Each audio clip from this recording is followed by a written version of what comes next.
Backyard Farmer, coming to you from Valentine, Nebraska on this beautiful, warm, sunny, not rainy night. Unfortunately, we will not be able to answer your phone questions tonight. You can still send us those emails to byf@unl.edu for a future show.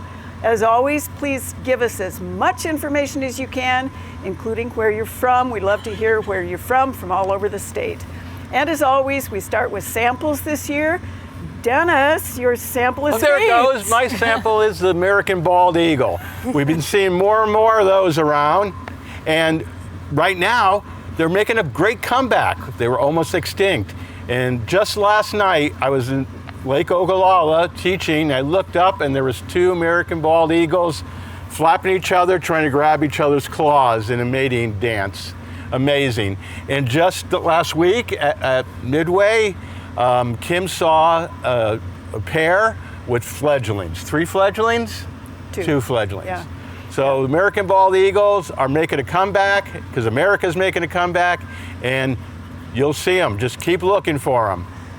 And they're wonderful. They're just wonderful. All right, Terri, your sample is either beloved or not. So normally I would have said this is beloved until yesterday. We actually got to go out to the nature reserve, and I found out that this hated weed that I always would dig up is a yucca, and I found out that buffalo actually love it. So I'm going to say that it's a weed if it's not where you want it to be, but if it can stay where it's at and you have buffalo, then they think the flower, which this one isn't flowering yet, but is candy, and they'll actually dig up down into the root and eat the root in the wintertime. So a weed is a plant out of place. So if it's out of place, dig it up. It's going to take you a long time because it's very deep rooted, but I'm going to say it's on my okay list now. Thank you, Terri. All right, Amy, your sample is from an audience member? No, I brought this from O'Neill today, and it got a little crispy in the car. So this is a rose plant, and if you take a look at it, I got leaves with the white powdery stuff on it, as you can kind of see there, and then over here. So this is the famous powdery mildew moving in. And if you're able to see it really close, there's little black dots in the middle of the white. Those are the spores being produced. So powdery mildew it's June. It's showing up. It loves humid conditions. So easiest way to take care of it, try to increase the air circulation if you can. It doesn't like free water, so you can blast it with water.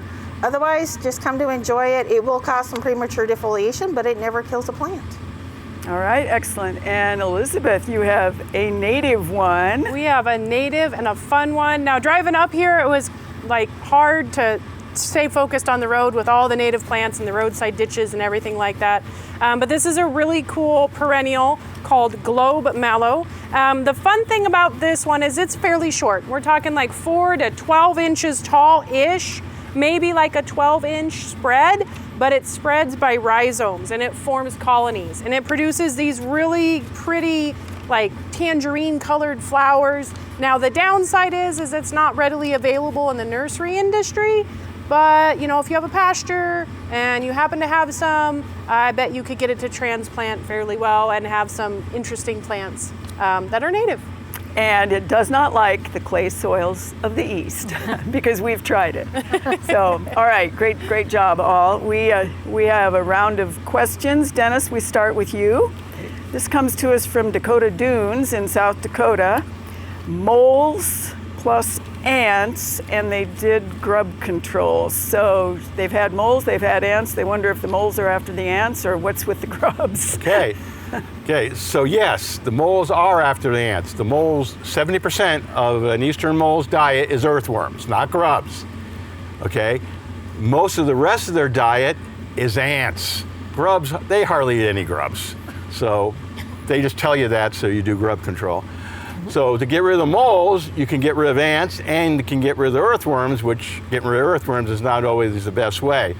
You can use a bait, but you gotta remember, they only eat earthworms. So you have to use the bait that's an imitation earthworm, okay? Not any kind of pellet. They won't touch a pellet if they're a mole. That's for gophers. The other thing is, get rid of the ants, there are some granulars you could put in the ground that probably may diminish the earthworm population. It's not supposed to, but it does. So you can go that route. Or you can use the harpoon mole traps to get rid of them. So you got several things, but yes, the moles and the ants are related. All right, thank you, Dennis. You have 3 pictures on the next one. This comes to us from Harlan, Iowa. So this viewer has a newly tilled garden. Something is creating tunnels through and around and pushing the pumpkin plants right out of the ground. Yeah, so it's probably either a gopher or a mole, but I'm going with the gopher because the gopher will push up and go after any roots or tubers. And again, with the gopher, because they're herbivore, you can go with a bait that's labeled for gopher control. And check the label and make sure you can use it in the vegetable garden, because some you can and some you can't. Excellent. All right, you have 2 pictures on the next one. This comes to us from Shadron. 3 holes in the yard appeared. They put a hose down, ran the water, never filled up the holes. And her picture is good because she has the spacing between the 3. What do you think? So it kind of looks like voles, because if it's a 13-line ground squirrel, which make clean holes, they're very short system and it would come up the other side. But voles, because they're in usually lowland areas, they have ways that if there's a 5-inch downpour, it won't flood them out. So with these size holes and the closeness, I'm going to go with a meadow vole or a prairie vole. And for those, the box traps work best in the evening. All right, and one more for you. This viewer, we don't know where he's from, but he had a sprinkler pipe buried 14 inches deep, had to fix one, dug it up, discovered that something has been chawing on his pipe. What is it? It's probably a gopher or a 13-line ground squirrel. If they've been seeing ground squirrels, it's probably the ground squirrels because their holes will be right above the pipe. But gophers will go underground for quite a distance, over 50-foot distance, never coming up. And so it's one of those 2. The remedy for this is they sell a sleeve of stainless steel that you can put around these irrigation pipes and also fiber optics.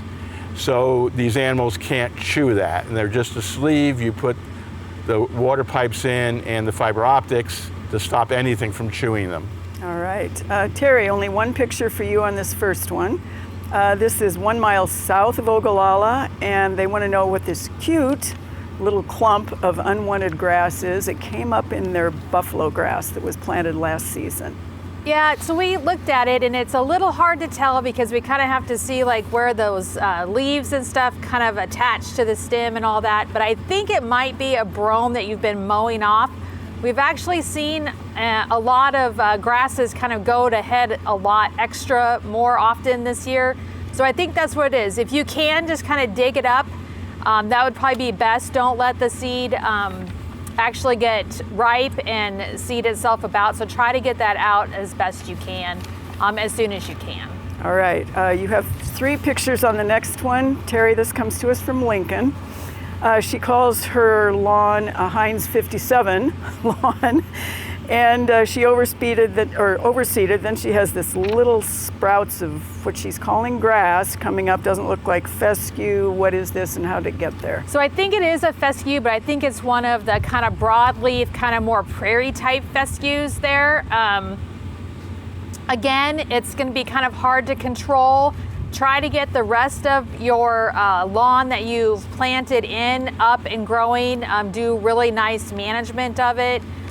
Go out with your soil knife and try to dig some of these up, and that should be able to manage it that way. All right, and 2 pictures on the next one, Terri. This is also a Lincoln viewer.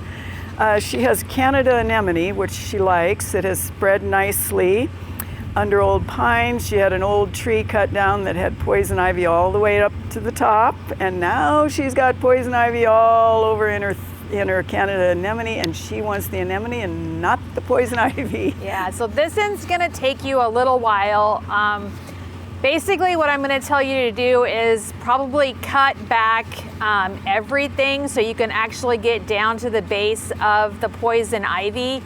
Control that poison ivy by cutting it and then using like a brush killer, and you're probably going to have to do multiple applications of it. It's probably going to take a little while. You're going to have to probably cut that anemone out in order to get to the bottom of that poison ivy, but that's probably going to be the best way you're going to do not to get or lose your anemones also. All right, Terri, thanks. This one comes to us, Amy, from Neola, Iowa. She has pagoda dogwood, which were planted by a garden center or by a nursery.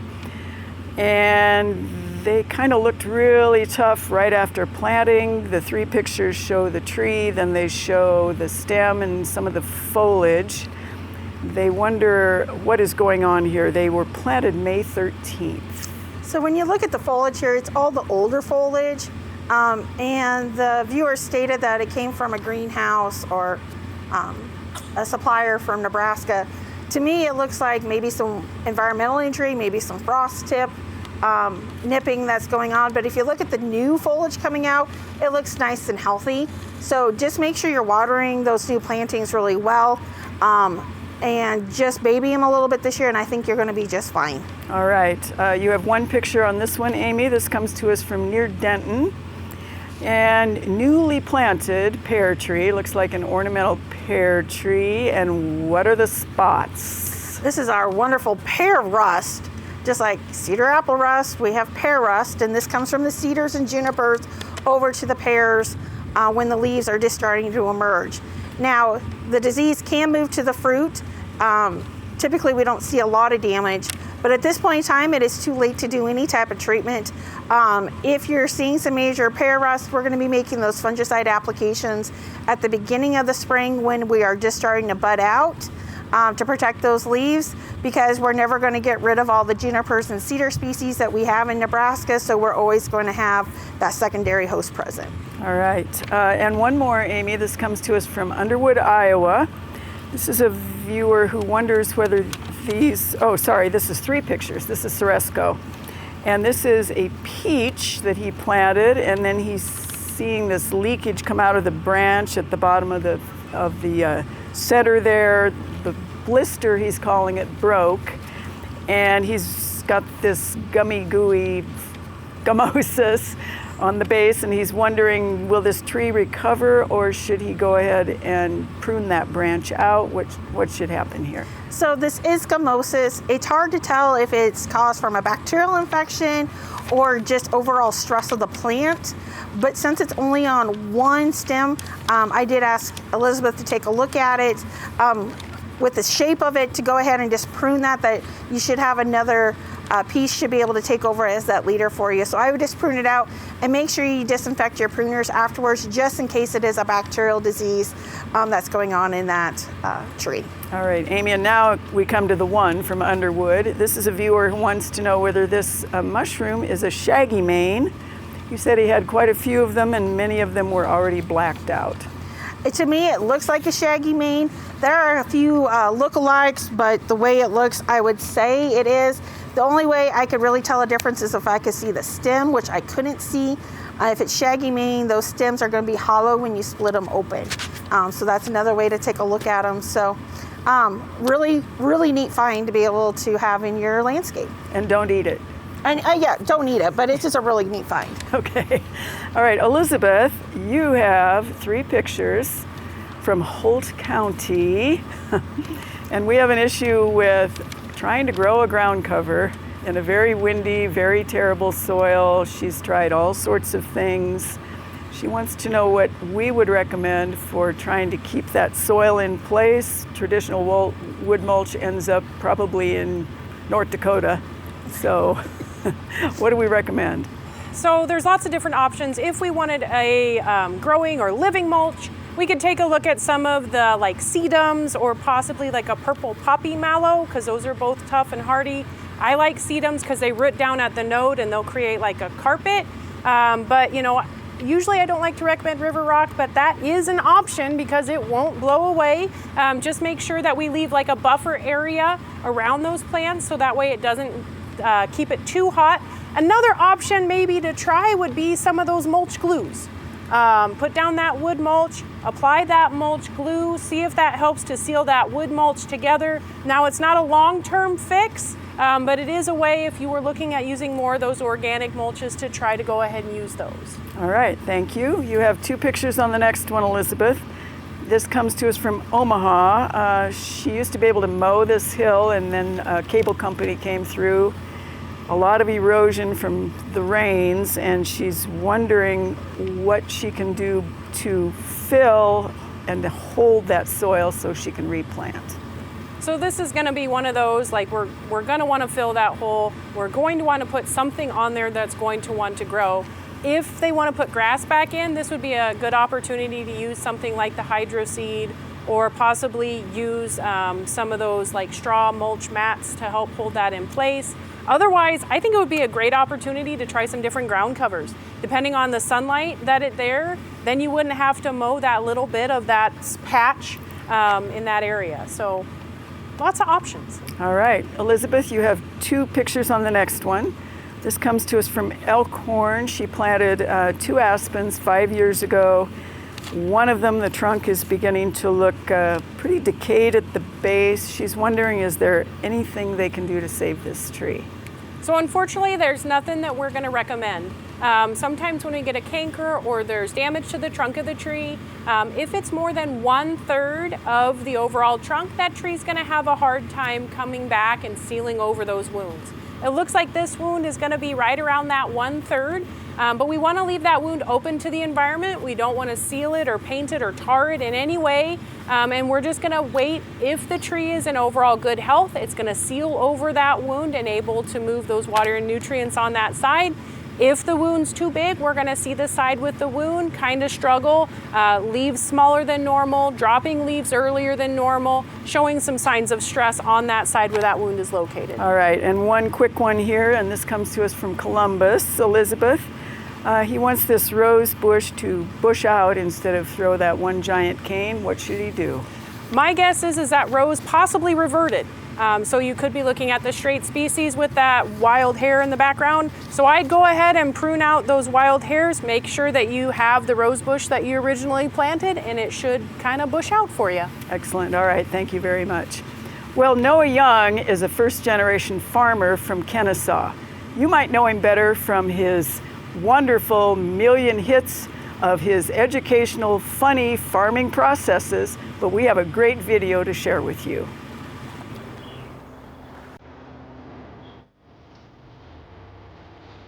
At the Shiloh farm, they grow flowers, fruits, and vegetables, raise chickens, sheep, and a bunch of other animals.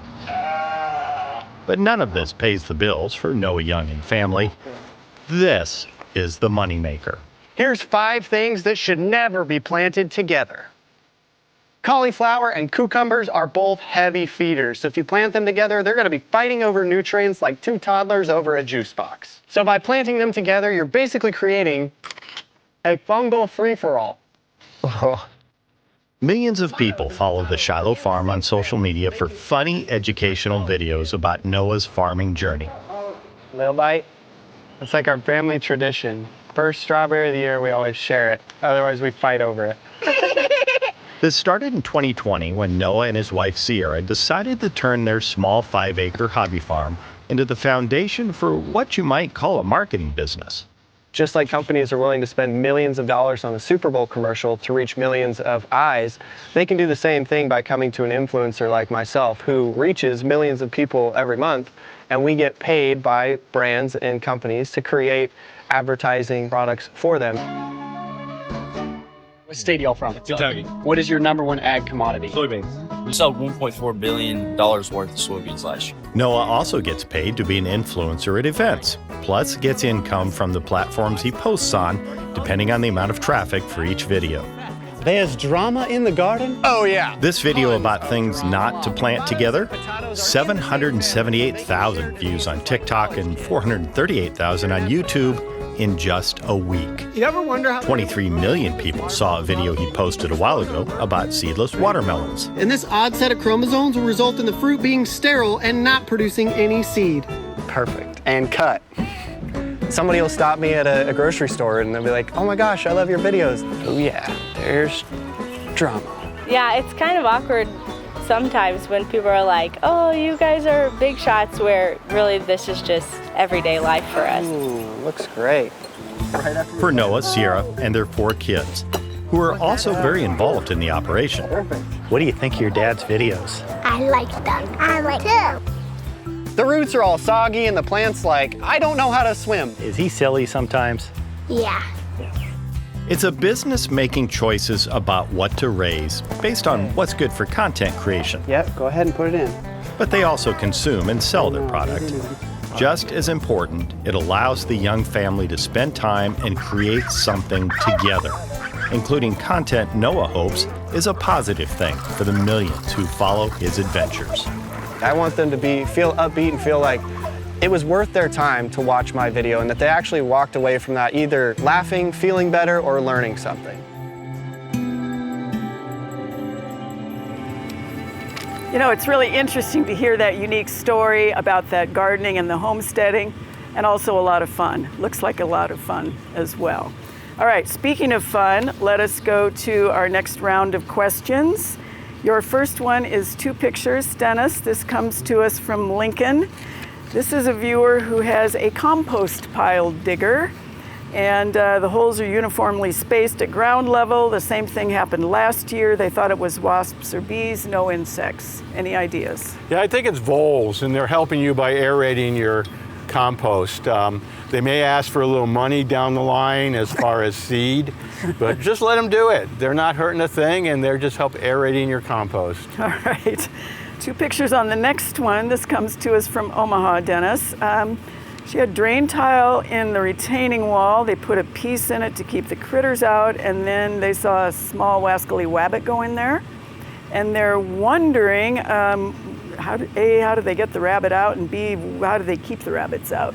Well, if the rabbit will probably come out every night if it's mature enough to feed, and so just wait till midnight and put the cap back in. If there's young in there, the young are only in the nest maybe 3 or 4 days, and then they're on their own. So you can put it in there, wait 3 or 4 days, and then open it up, and it'll be fine. If you really want them out real quick, just get a hose and spray water up there, and any in there will come flying out all wet, and then put your plug back in. Okay, we have 1 picture on the next one, Dennis. This is from Columbus. Something is cutting or chewing the 6-inch branches off their Black Hills spruce and then dropping them. Yeah. Clean cut. Yeah, that's a wasky rabbit. Rabbits, like squirrels, won't go for those conifers as much, and if they're that low, it's a rabbit. They may be trying to get some sugars out of it. It's hard to say why, but it's a rabbit. Okay, and 2 pictures on the next one. This is a vole question. Major infestation. They had a company come out and put the black boxes out. They put bait, sounds like rodent boxes and poison pellets in the entrances. They're wondering if that will control them, or what else should they attempt.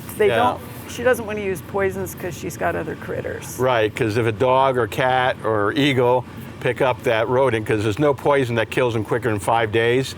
So for 5 days, that rodent is toxic until it dies. And then there's even turkey vultures that can get hurt from eating the carcass.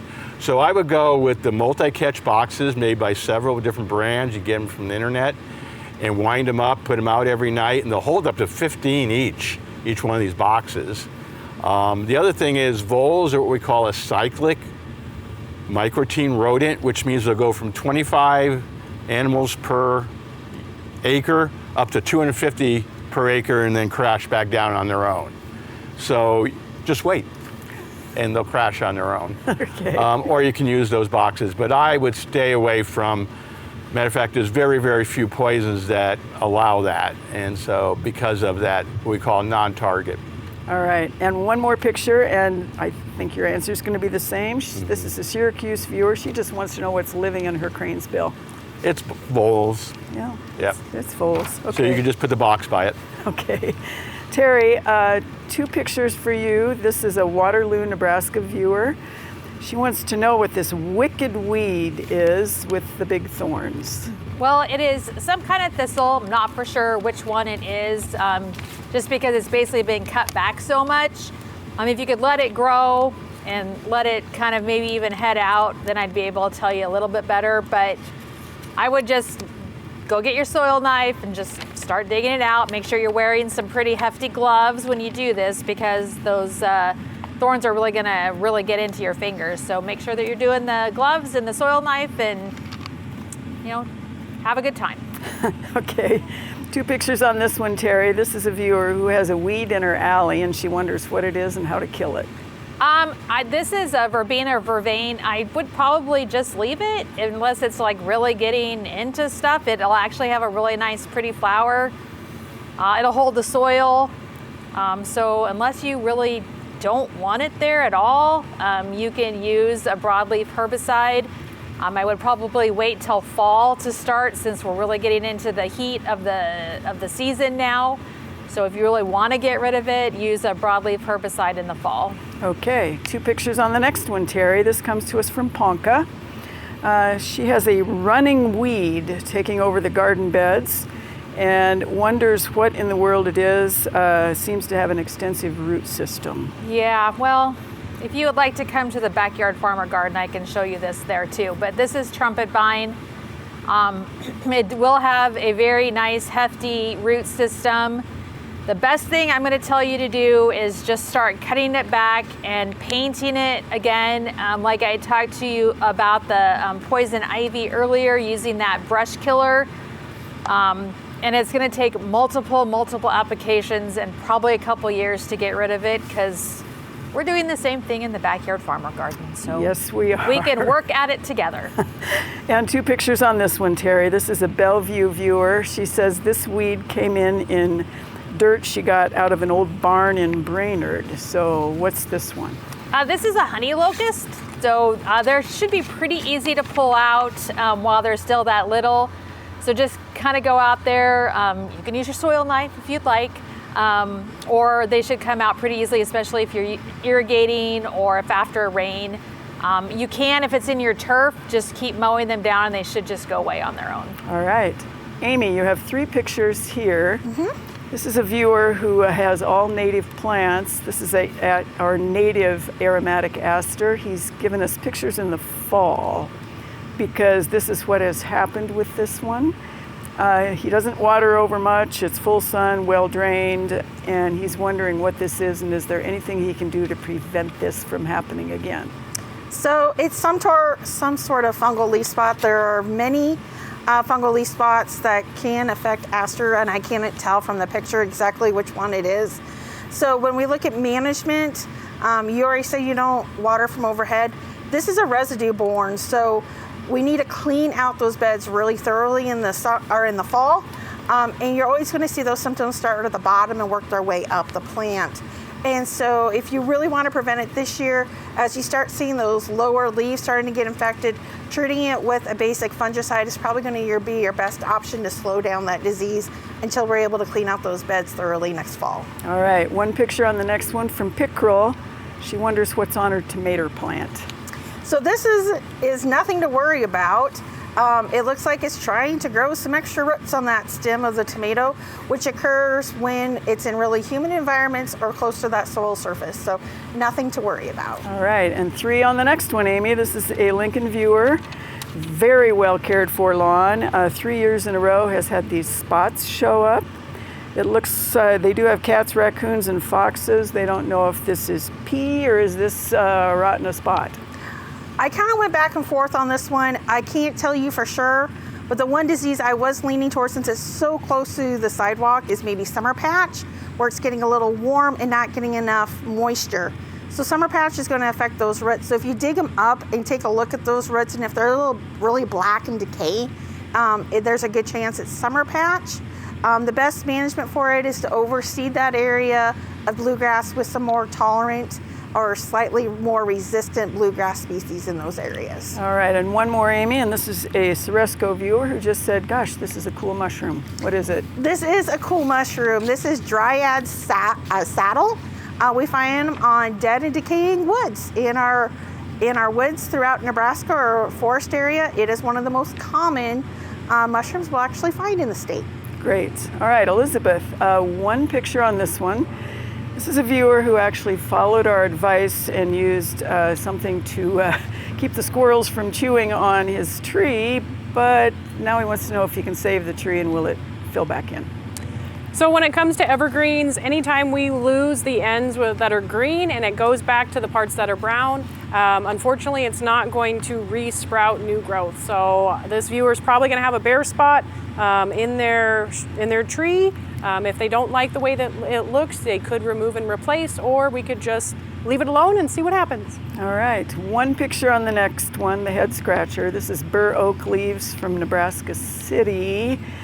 The leaves aren't dried. They have this 90-degree crook. What are we going to do instead of giving a good answer? Well, we're going to say we need a sample. Because I'm going to chalk it up to environmental. We're just not really sure what causes that. I know bur oak blight can cause something, but then there's necrosis in the leaf. So we're not real sure. It also depends on how much of the tree is affected, if it's a specific side, is it only one tree? You know, that all plays a role in this. So I mean, a sample would really be helpful. Okay, you have two pictures on the next one, Elizabeth. This is from Mullen. Deer rubbed on a red bud, broke off some branches. They trimmed it. They want to know whether they should trim the rest of it, pull it with a stake and try to get it to stand up straight. If the tree's degree of lean is when it's that mature, it's probably going to stay that way. I would remove those ropes that are holding that cluster together and just see what happens. Unfortunately, there's not going to be a whole lot to move that tree more upright. All right, and two more from Columbus. This is Crimson Spire Oak, 3 of them. Middle one died. Another one looks terrible. She wonders should they cut their losses and start over? For this year, I would for sure cut out the dead and see what's left. I'd also take a look at where it's been planted, making sure that it's not planted too deep. Even if it is planted too deep, there's not going to be a whole lot we would be able to do with that. So it doesn't look very promising though. All right, excellent. Well, we are going to break right now, so stay with us. There's a lot more Backyard Farmer coming up right after this.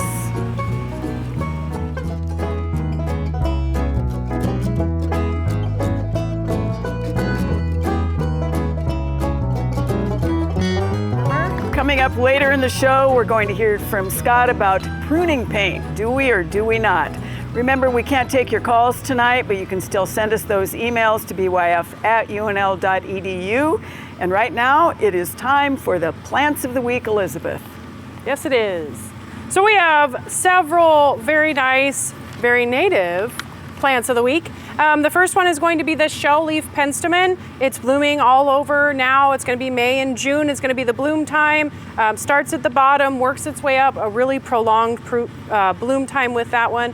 And then the one in the back is going to be our June grass. Now, June grass has a really interesting seed head. Looks very similar to like our Carl Forester, but it's a native one. Both of these are both really nice to add to the landscape. Lots of beauty, and then, like I said, lots of long season of bloom with both of these. Excellent. Thank you very much, Elizabeth. Well, you know, it's only been a couple of weeks since we started planting in our garden, but it's beginning to look really wonderful, so let's take a minute or two and hear from Terri about the Backyard Farmer Garden.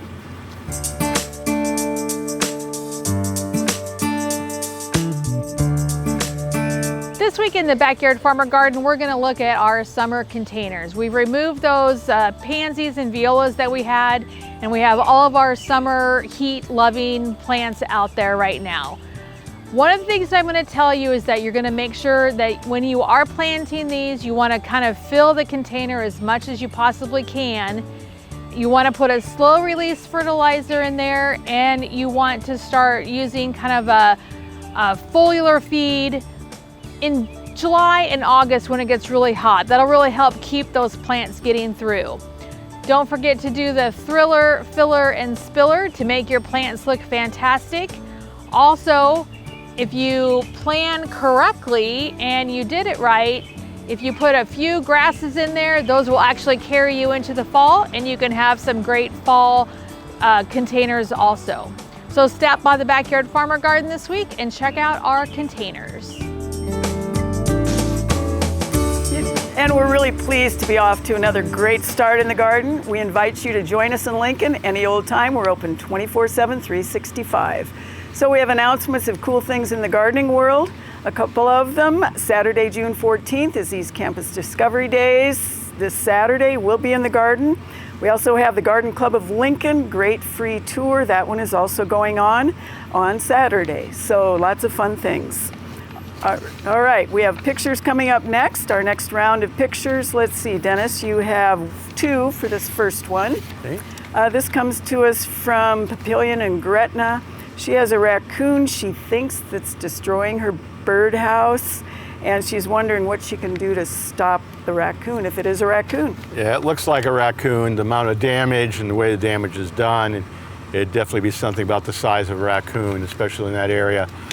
You have to eliminate the raccoon by trapping it. Use a big cage trap. Marshmallows. And don't just put them in the trap because they'll grab them out. Hang it from the top. Once the raccoon is in the trap, call animal control, have them take care of it. Don't you touch it or go near it. Raccoons carry rabies, roundworm, and a lot of other things. So you can set the trap. Once it's in the trap, call the authorities. All right, one from north central Iowa. This is a viewer who has something that is inverting her grape jelly feeder. Would that be a raccoon or a possum or something? It could be either. By the looks of it, it's grabbing down and hanging, and so it could be a smaller raccoon or a smaller opossum. Either way, call the stuff. It's called porcupine wire. It's stainless steel, so it lasts forever, but it's expensive. And you can twist it and hang everything by that, and then squirrels, opossums, and raccoons can't get to it, as long as it's 6 foot away from the pole. All right, 2 pictures on the next one. This is a viewer who has all these branches on the lawn. She thinks it's squirrels, but why do they do this? Well, it's probably young squirrels, and they're dropping it because they're learning how to build nests. And, I know to chew that and drop it, but what do I do with it after? Well, later on, they'll build nests with it. So, but trees and squirrels that are native, they evolve together. They'll be okay. All right. Since you have 3 more along that same line, the first one from Grand Island, what would do this to a tree, and can they stop it? Well, this is territorial marking when it's small, but this is so large, I'm trying to figure out why. It might be from a drought area, and they want to get that moisture from under the bark. And so it's squirrels.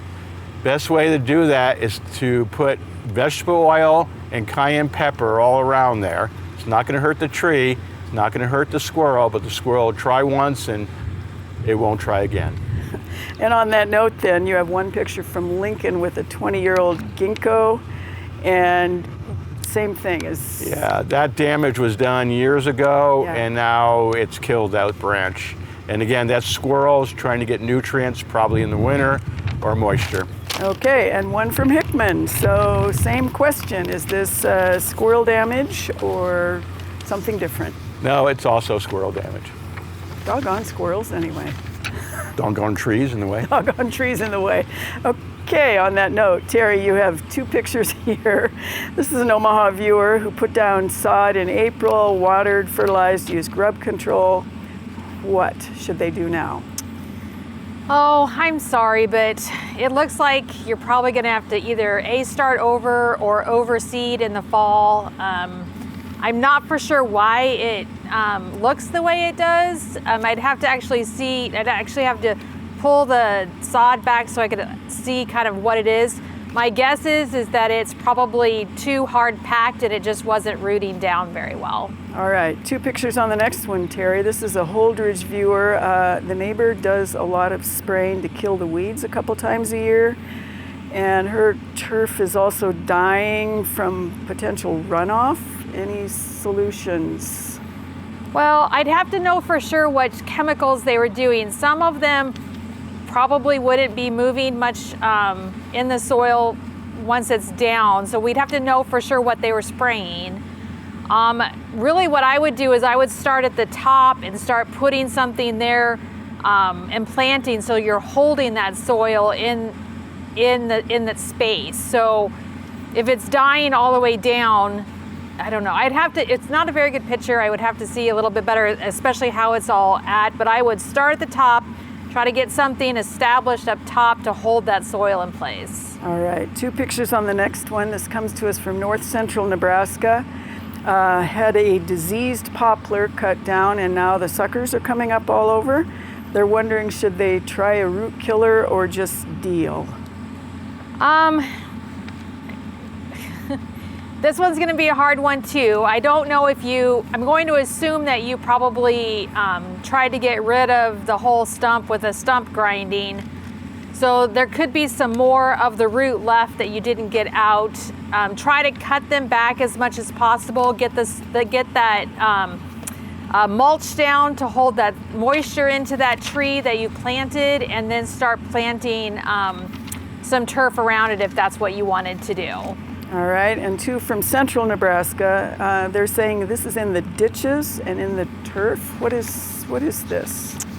This is the black medic. This one is a little bit harder to get a hold of. It is an annual, so make sure that it's not going to seed. Control it a little bit more in the fall. Do a pre-emergent in September, and that should help you get rid of it. If it's really not in the way or anything, you said it was kind of in the ditches, I would just probably leave it and not worry about it, because it will hold the soil well for you. All right. Amy, you have 2 pictures on this one. This is a Midtown Omaha viewer. Cucumbers have started developing these spots on the leaves. What are they, and what should they do? Should they be concerned? This is our great friend Scab that's moved in. So recommendation is avoid overhead irrigation. It can go to the fruit, but you can still eat the fruit without it really impacting. And as those cucumbers get larger, you can go ahead and pull those leaves off and throw them in your compost pile. All right, we have 2 pictures on the next one. This comes to us from Norfolk. This is a butterfly bush. They want to know what's going on with the butterfly bush. They've never seen it before. They have a really kind of a spate of rain that has happened just recently. So this one actually has me a little stumped. It could appear to be viral. There are some viruses that will go into butterfly bush. The biggest thing is look at the new growth. If the new growth doesn't have that mottling pattern or yellowing, I probably lean against some type of environmental impact. All right, let's see, 2 pictures on the next one, and it's sort of related to the next one, although it's different plants. This is an Omaha viewer who has raspberries, blackberries, red raspberries, red blackberries, rogue blackberries, and rust. And she's wondering whether having all those close together is an issue. Should she thin some out, prune some out? Are they carried from one to the other? So this one's actually really complicated. This is orange rust that we only find on black raspberries and blackberries. It will not infect red raspberries. And the trick is the plant that you have with the rust, to remove it, you actually need to dig up the whole cane, because this rust is systemic in the plant. So you have to make sure you dig the whole plant and dispose of it as quickly as possible. There is no fungicides recommended for this disease.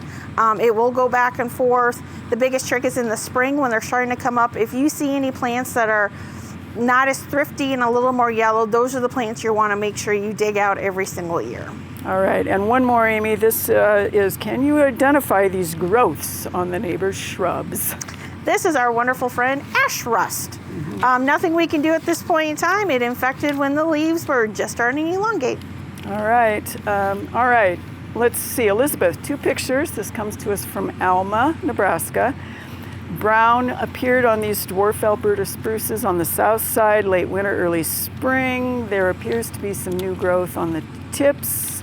Will they ever turn into anything, or?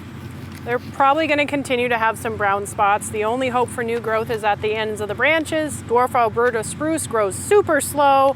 So, assess the shrub as you see it, but I would maybe consider removal and replacement. All right, 3 pictures on this one, Elizabeth. This is an Underwood, Iowa viewer. Has a 12-foot concolor fir planted with a tree spade about 3 years ago. It's looking a little more yellow than the others, and the needles are curling. The rest of them look fine. Is this a goner? it doesn't look very promising. It looks like it's got a whole bunch of new growth on it, which if it's been in ground for 3 years, that would make sense. All you can really do is water, watch, and wait and see what happens with this one. If it starts to turn brown, well, then we're gonna have to remove and replace.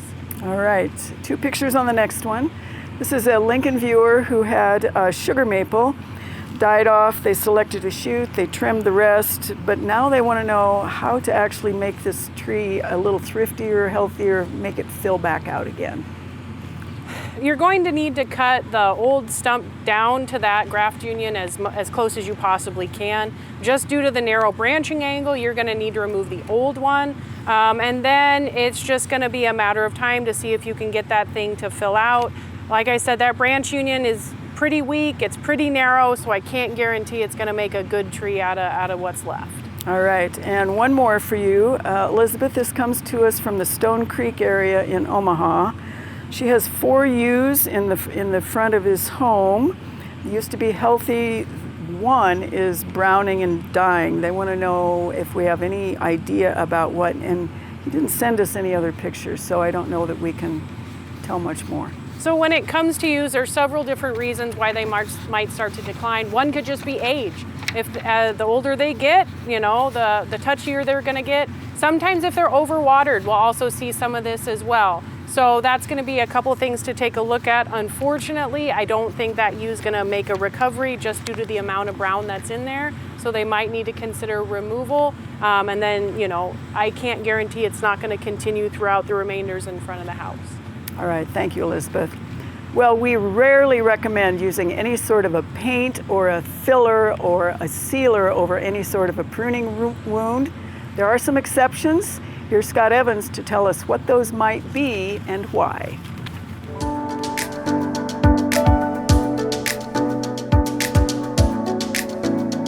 Today, we want to help clarify when you might need to use pruning paint on your trees. Generally speaking, this is a practice that we don't recommend. However, there are exceptions. Those exceptions are oak and elm trees. With oak trees, we are worried about oak wilt that could be transmitted by the picnic beetle, and with elm trees, we are worried about Dutch elm that could be transferred by the elm bark beetle.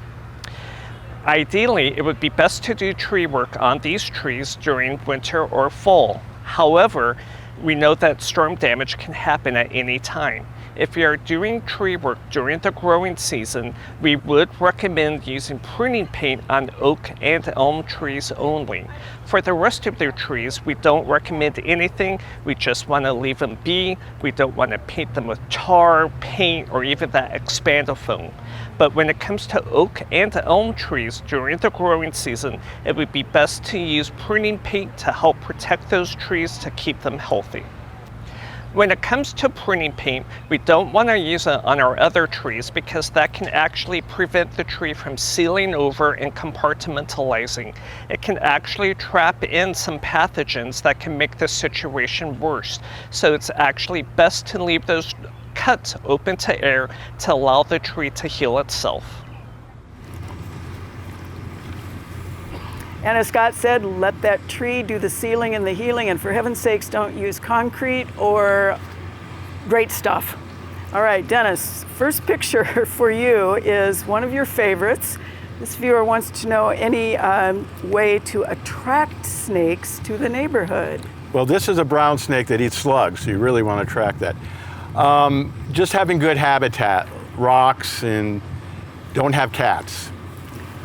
All right, and you have one picture on the next one, and I know you just love snakes. So here's another one, and this is a north of Ceresco viewer. She found a dead snake in a can in the closet. She wants to know what it is. Since it's a baby, she assumes there are many more loose ones in the house. How does she find, catch, and release? There isn't more. This is a full-grown brown snake that's dried up, and it probably came in to hide from the winter, and I won't worry about looking for others. Okay, and Terri is crawling out of her skin right now at the thought. Okay, one for Terri, and this first one is from Decatur. They want to know what this weed is. It's taking over the turf and how to get rid of it. This is mustard, so you have 3 choices. You can either pull it, you can mow it, or you can use a broadleaf herbicide on it. So you have 3 choices how you want to manage it. All right, and you have a Douglas Sarpy County viewer that has this weed in the vegetable garden. What is this one and how to get rid of it? This is a dayflower. It's really easy to pull, so just go out and have a good afternoon pulling weeds. Okay. And this one seeds itself, right? So correct. It does seed itself around. So make sure that you're getting them before the flowers are out, and the flowers are only for 1 day. All right, excellent. Amy, 2 pictures on this one. This is an Omaha viewer wondering what happened to this rose. All the roses look like this, haven't overwatered. Every year they've been beautiful. This year the flowers are looking funky. This is the dreaded botrytis or gray mold. So management, pruning off all those flowers that look like that, and then using a systemic fungicide that you pour at the base of the plant to protect those new flowers that will be coming out soon. Should they expect it again, or is... Once you have it, you're always going to have it, especially if we're in wet, humid conditions like we are going into summer. So, and also because it's roses, you're going to be watering them on a regular basis. So I would go ahead and do the fungicide treatment just to protect those blooms. All right, this is a Midtown Omaha viewer who found these weird little, she's calling them squishy balls with roots while weeding the asparagus. What are they? You have quite the collection of stinkhorn eggs, is what we call them. So they're going to pop up as stinkhorns. So it's going to have that gelatinous brown goo on the top that will attract all the flies. Nothing to be worried about. They are just breaking down dead organic matter and making it into nitrogen for you. And once they come up, people will understand why they're called stinkhorns, right? Yeah, they're not pleasant. You don't stick your nose to them. They really are nasty. Okay. Elizabeth, we have one question from Deschler, which is small patches of these cute butter yellow flowers among the brome in the ditch. Are they native? Are they safe? Are they invasive? And could they be transplanted? So this is the sulfur cinquefoil. In some states it is invasive, and it is a noxious weed in other states like Colorado and Montana. So I don't think I would be transplanting this little guy and putting him into my yard, just knowing how aggressive he can be in some of our neighboring states. And in general, we don't recommend transplanting unless it's a ditch, maybe from the ditch, right? Well, I think the Department of Road gets a little upset when we do that. This is true. Okay. All right. You have one picture on the next one, Elizabeth. This is a Columbus viewer. And he found this in Preparation Canyon in western Iowa. I don't know where that is. Sounds neat, but what is this? So this is a water leaf. Depending on where you're at, if it's Nebraska, it could be like a hairy water leaf. If you're in Iowa, it could either be a great or a Virginia water leaf. This is a really cool plant that really likes the wet environments, understory, just a really cool plant. We do have people who do think this one is a weed, but a lot of people think it's a nice plant. I think it's cool. It's not invasive. There you go. All right, Elizabeth, you have another you question with 2 pictures. This one comes to us from central Omaha. This is on the east fence line, full sun. This discoloration suddenly appeared. It's not affecting the other you.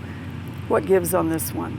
So more than likely we're looking at something environmental. Whether it be due to the age, whether it's water, if the neighbor on the other side of the fence is applying herbicides, those can all play a role in that. So it's kind of hard to determine exactly what's going on with that but just continue to watch and wait and kind of see what happens. If it continues to brown out, go ahead and prune out the dead and go from there. Well, and we had a little bit of a discussion off air about age. I have some that are 60 years old that are kind of starting to, it's the you version of gray hair, maybe, starting, one of those things.